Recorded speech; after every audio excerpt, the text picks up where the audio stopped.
everyone. Thank you for coming to my YouTube tutorial on how to use Padlet. This is a really interesting technology that I recently began using as a student, actually, but I think as an instructor it can be super useful, both in terms of creating content to share with students and for use as projects for students to interact with each other. It's a very creative and very interactive software, so we're going to get started here in a second, but first I want to show you, this is the home screen. This is Padlet.com. You can sign up for free. So before I walk you through that part, I just want to show you an example of a Padlet that's already created. So this Padlet, you can see it has 4 columns here. We have the title right up here, the Nicaragua's 2021 political climate. And then there's a title for each of the 4 columns. So we have Nicaragua's political history all the way over to the right where it says 2021, an election year. And then you have the scroll bar within each of these columns to scroll through. Each one of these squares or rectangles, they have a piece of media. So some of them are photos, some of them are articles. We even have a few, I think there's some Twitter, pictures from Twitter and different YouTube videos throughout here. So it's a really good way to organize data or organize media. And you have on each post, there is a title and then an explanation. So this is a great time for, if you ask students to work with these, for students to, use their critical thinking and their organizational skills in choosing how to organize and what to say about each piece of content that they add to it. So let's just give a short example. So here we have the Nicaragua Risk Assessment Report, and it's a PDF. So we can just click on that PDF and we see it right here. So this is available for your students to check out and for them to comment or add to if you choose for them to do that. So now we're going to get started and go over to creating our own Padlet. So again, back to the home page. We're going to click this pink button that says sign up for free. You can sign in with an existing account, Apple, Google, or Microsoft, or you can just create your own new, login with your email and password or anything. You're going to click on your email address. You can sign up making your own username as well, but this is just an easy way to get started. So I've clicked the free. There's 2 different versions of Padlet. One you can pay for, and I think it's around $10 a month, and you get unlimited Padlets, or you can use the free version and you get to make 3 Padlets. So if you're asking students to make them, of course the free version's easy. If you're thinking to use this for, every week your course, then maybe think about the other version. But I'm only familiar with the free version, so that's what we're going to look at. So we click here to make a Padlet. That's another pink one. So here you can see there are 7 different options. The one that we were just looking at is created in shelf. So that's the blue one to the far right. There's all these different kinds. You can use a timeline, you can use a map, you can use Canvas where you can really put it anywhere you want on the screen. The top 3 are a little bit more block form oriented. So I'm actually just going to choose the wall, which is the easiest, kind of more simple layout. So we're going to select it. And here in the title on the right-hand side, we're going to put our title. So the Padlet that I'm going to make with you guys today is about poetry. So I'll just say poetry. And in the description, we can say an introduction to free verse poetry. All of this is editable if you need to later. You can also add an icon here, so there's a bunch of different options. Maybe we'll choose something like the peace sign. And then you can also add your own icon if you want to upload something. Not going to do that right now though. And here is going to be your link for the Padlet. So we'll check that out at the end. Here you can choose your wallpaper. So if you want to add a picture in the background, you can. If you want to add your own wallpaper, it's very customizable. So for us, I might say we're going to add our own wallpaper. So we're going to upload a picture. I'm going to pick a file. And this is going to come from our downloads, or no, from our desktop, because I just took a picture of something. There we go. So we'll use that as our background, just to see.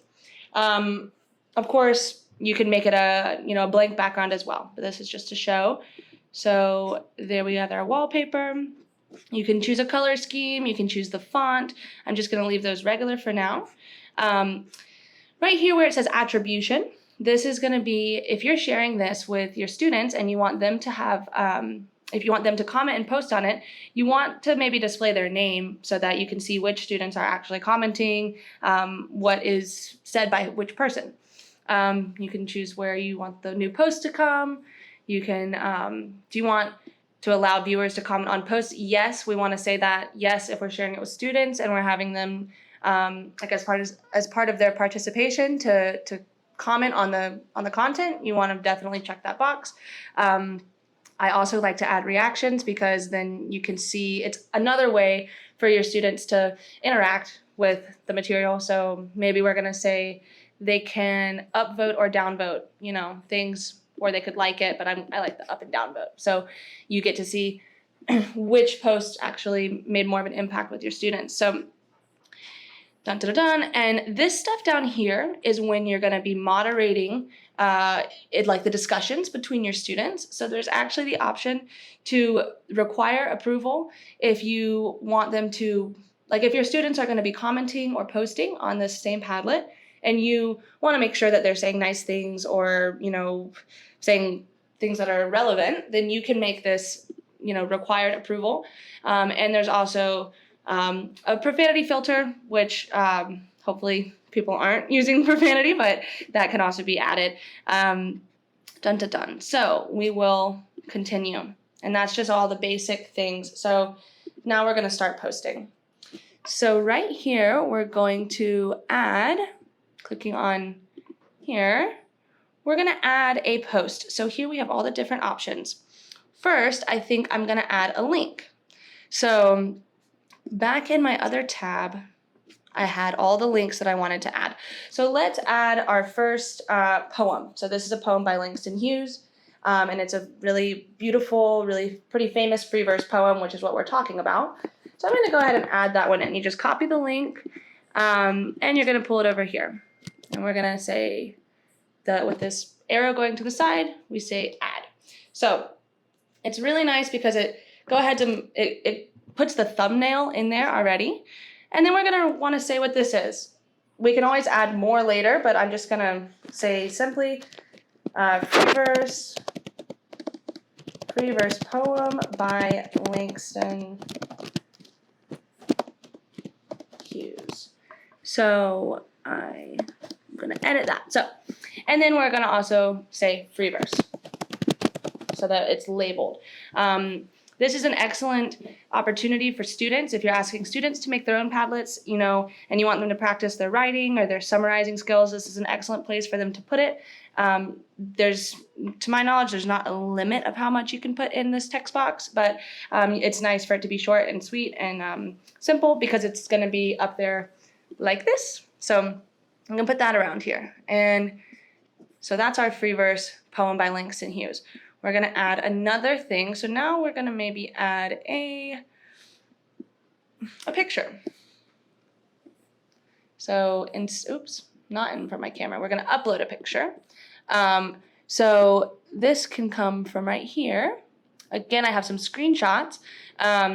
This is a photo that I was thinking might be something that the students could write about. So it doesn't matter the order that you upload the materials. You can always rearrange it. So we're just going to go in kind of a whimsical order. This is a photo that the students can use to inspire them to write a free verse poem. So we pick the photo, and then we're going to say, try your own free verse poem. Okay, and then we're going to publish that. So it's really, pretty much the same thing over and over, very simple. So let's add another link. We're going to go to a link of maybe somebody speaking. So I have this Amanda Gorman speech, which is a beautiful free verse poem. We're going to add it in here. And the exact same way that we did it, Amanda Gorman. And here we go, an example of a spoken free verse poem. Okay, so that is just a couple of options. So here, now that we have a few uploads, we can take them and move them around. So if I say, oh, I want the try your own free verse poem to be at the very end. There we go. And you can add more stuff. You can edit it whenever you want. So now, after it has just a couple of things, we're going to click share. So over here, you can make it, you're going to want to see which share setting you have. So I can say change privacy. Right now, I have it on secret. So that means that someone has to have the link to be able to access this Padlet. So if you want to click change privacy, private is actually the one that that we might want right now because it's not finished. But if you want to change the privacy settings, you always can. Of course, they're explained underneath if you want someone to need a password, if you want just members, if you want the whole public to see it, you can change it. I'm going to keep it private because I don't, it's not finished yet.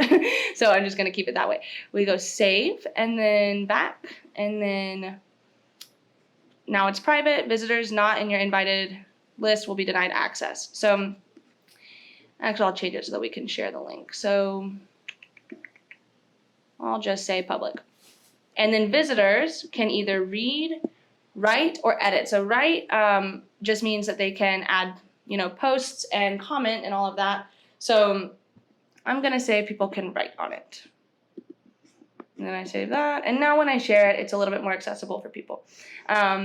You can share it many, many different ways. You can export it. You can print it. Yeah, okay. So there's another little option up here we have. It says remake. So this is really interesting, especially if you are just trying to make a template. So as you can see, like it's a little bit of footwork to put in all of the organization. So if you want to make a template that you might use in multiple classes, then you can do it, and then you click remake, and you're going to tell it what to copy. So if you want to copy the posts as well, like what you uploaded, then you can, or you can just copy the design.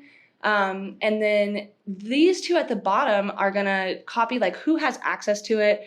And if there's already comments, you can copy those as well. But if you're, for example, if you have 3 sections of the same class and you want to just make one Padlet to share with all of them and allow them to each have their own discussions, then this could be a really excellent tool. So we're going to go submit.